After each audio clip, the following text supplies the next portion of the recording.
Hello and welcome to another episode of 10 Minute Strategy. I'm Peter Prop. I'm one of the principals at Knock Media. And today we are talking with my friend and client, Amy Kundrat, the Director of Innovation Communities at Yale Ventures. So, Amy, thanks for joining us today. Hey, Peter, thanks for having me. So, to kick us off, why don't you tell us about your role at Yale Ventures and how you help the organization meet its goals via marketing? Sure. So I'm the Director of Innovation Community at Yale Ventures. And Yale Ventures has been in existence now for about 2 years. And we're really the hub and the framework for all of Yale's innovation and entrepreneurship programming and resources and initiatives. And so my role is connecting people, places, sources of capital. And when I think about that, I often think about, people or stakeholders. And so there's sort of internal stakeholders and external stakeholders, right? So we do this work on behalf of students, staff, faculty, alumni. But Yale Ventures, at Yale Ventures, we really get to also think about external stakeholders. So, the public sector, so working with city and state partners, investors, a lot of those investors are also alumni, which is a nice overlap, and industry partners, right? And so through our corporate strategy and partnerships office or team, we get to work with industry partners really in New Haven and beyond.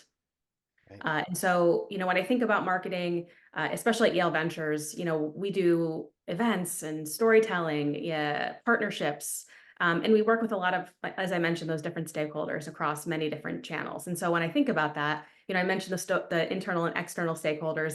I think a lot about how we engage that entire entrepreneurial or innovation stack on behalf of Yale. Right. So I imagine that you're thinking about your messaging, like, is this going to work for all our communities? And sometimes you probably have to select one that's the priority community versus another in terms of the terminology you're using or emphasis.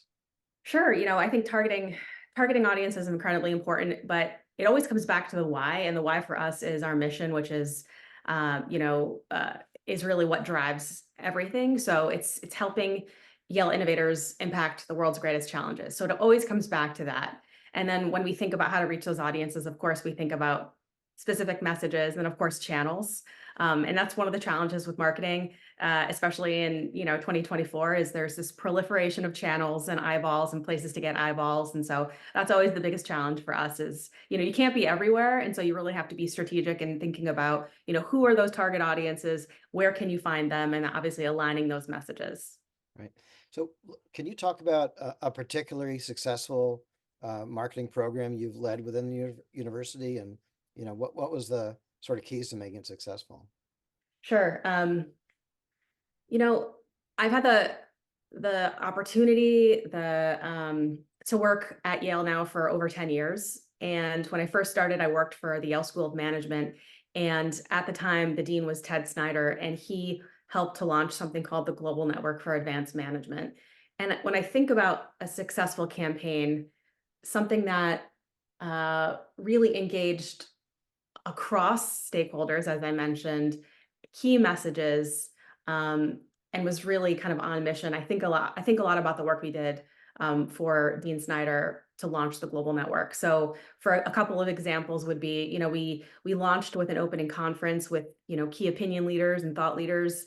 But I also think about something called Global Network Week, and I'll try to be pretty concise because it was a pretty engaging campaign that lasted several years. But essentially, the Global Network was this consortium of more than a dozen international business schools, leading business schools across the world. And what we did was we brought together the communications and marketing leads. So I kind of convened this gathering or summit of marketing and communications leads, and together we workshopped the Global Network's messaging and campaigns. And so what we did out of that is we created toolkits, and then we created this campaign for the global network, specifically for something called the Global Network Week, which is when students at each of those global institutions can travel to other institutions. And so, we could, as marketers, write some compelling copy to describe this, but really the most compelling way to showcase the impact of the network is to have the students tell the story for us. And so as students went to other schools to participate in Global Network Week, we had them tell the story, right? They took the photos, they shared case studies they were learning in the classroom, um, company visits that were going on through photos. And so we used a social media campaign to sort of connect all these stories happening, in over a dozen countries. And so I think it was sort of like aligning on messaging first, right? With marketing and communications leads, creating toolkits and resources, and then sort of connecting out across all these different schools to tell the story, and to show, not tell the story through the students who are participating. So I was pretty proud of that and still am. Yeah. Well, I mean, you have an engaged student body, or you have access to those students who wish to be engaged. And that must make your job fun. And certainly they're bright kids, and if they want to get involved, they can do a lot of cool stuff. So I ask you to sort of open the curtain a little bit about marketing within a prestigious college, a university like Yale. What are the unique challenges you face at a brand, at an institution of this magnitude? Sure. Well, I think the most obvious one is sort of the brand halo, right? Yale's known for many things, but for the most part, I think the first thing you think about when you think of Yale is the prestige.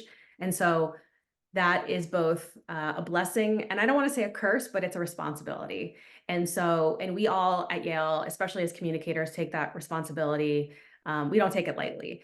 And so we're really careful with how we do what we do as marketers and the messages that we share and the stories that we share. So I would say some of the challenges are that because we are, considered a prestigious institution of, higher education, we've got a big target, right? People are incredibly critical.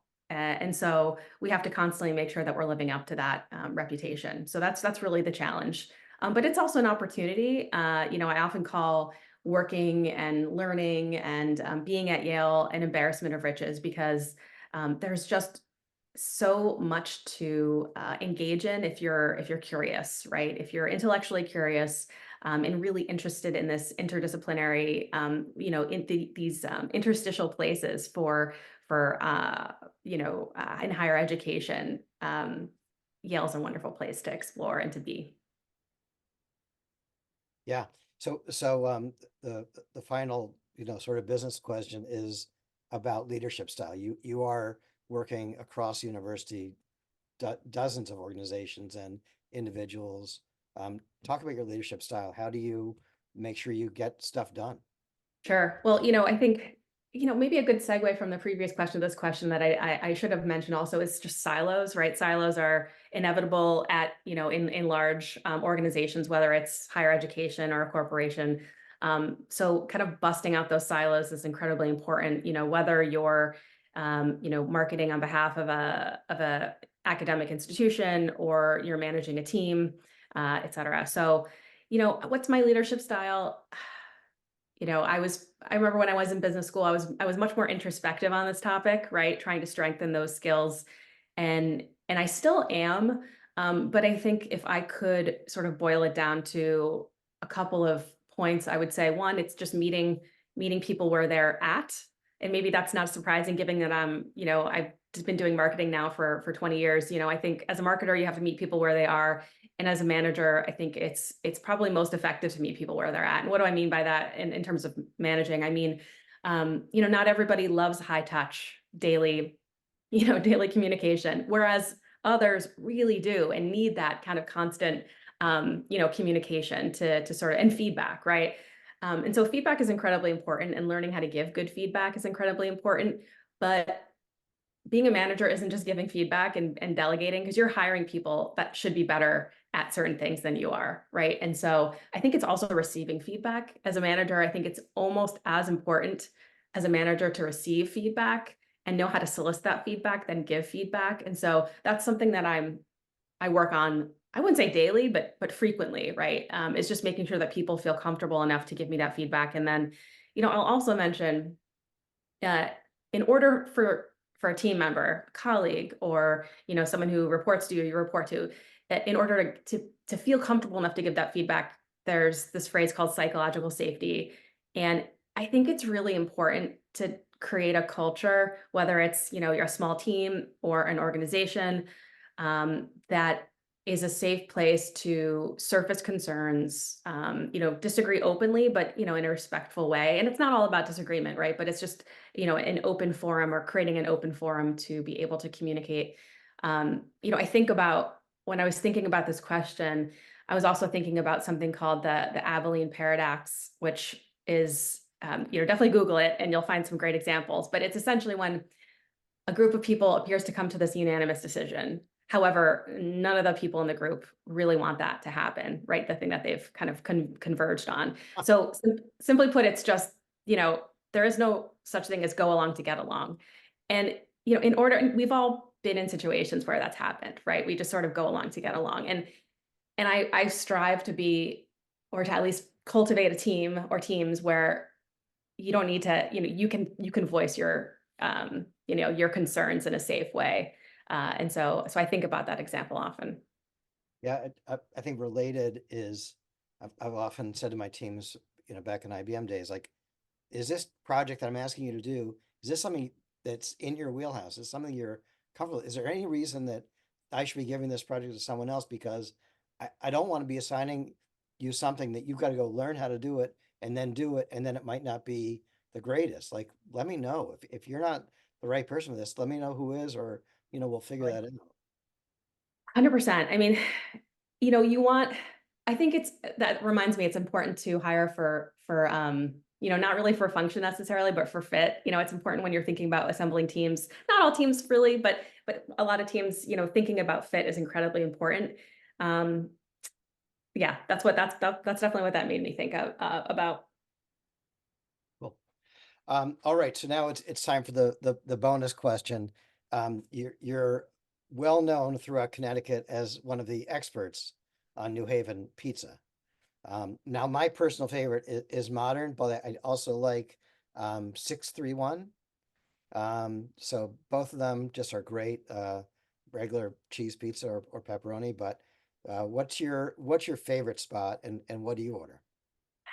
I don't know that I have a favorite spot, and I know that's kind of a cop-out answer, but I definitely trend. There's trends for me, right? At the moment, if I'm in New Haven, and I need to appease my family, it's usually modern as well, right? The chicken pepperoni, or chicken pep as we like to call it, is sort of our go-to. However, I live in the western part of the state, and so in Newtown, there's a place called Good Old Days, which is really, really good. Highly recommend checking that out. They have two different styles of pie there, and I've never met somebody who doesn't like that place. And it Wow. was, yeah. So I would definitely recommend checking out Good Old Days if you're over in our neck of the woods here in Newtown. Okay, unexpected. Yeah, that came out of left field, but I figured Good. And chicken pepperoni, I got to try that next time I'm yeah. mine. But if I'm in New Awesome. Haven, you know, I feel like we probably could have just talked about this for 15 minutes, right? But if I'm in New Haven, I tend toward the tomato pie at Sally's, because I feel like that's just the essence of a pizza and I love it. Um, and I also love, of course, the mashed potato bacon from Bar. Oh yeah, I just that's all you really, I know. crave that. Yeah, and 631 is really interesting just because it's misshapen. It's like crazy when it comes out, but it's very delicious, and there's you're not in a huge crowd in a huge line, but it's I'm highly suggestive, so I feel like I'll be having that later this week for lunch at some point. excellent. Well, Amy, it's been a pleasure. Thanks so much for your time, and we'll talk soon. Thanks, Peter. Good to see you.